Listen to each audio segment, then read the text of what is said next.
What are the main components of aggregate demand in ADS? Imagine trying to understand what makes an economy grow or slow down.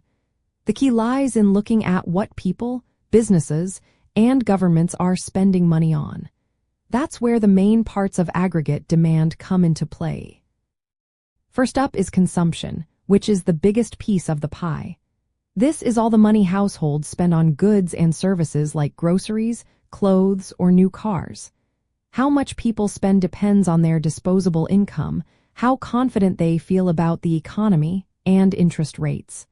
When people feel good about their jobs and future, they tend to spend more. Next is investment, which is what businesses spend on things like new machinery, buildings, or technology.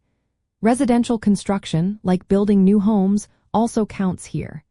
Investment is influenced by how optimistic or cautious business owners are, as well as interest rates. Lower interest rates make borrowing cheaper, encouraging more investment. Government spending is another big component.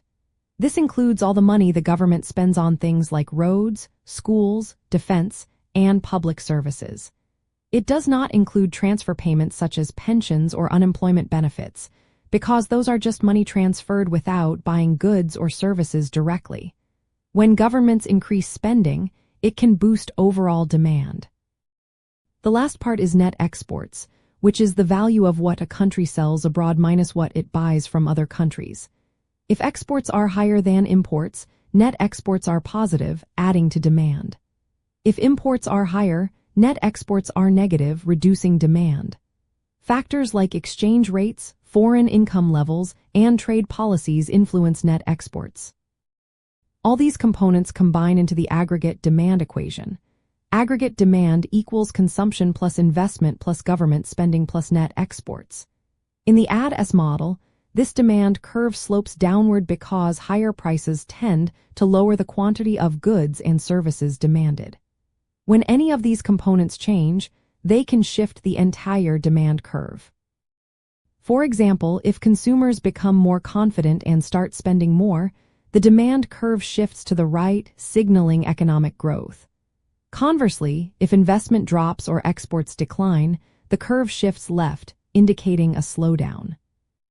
Understanding these parts helps us see how different policies or external events impact the overall economy.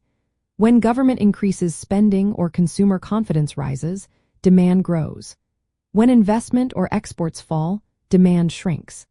This balance influences business cycles and economic fluctuations, making it a vital concept in analyzing how economies expand or contract over time.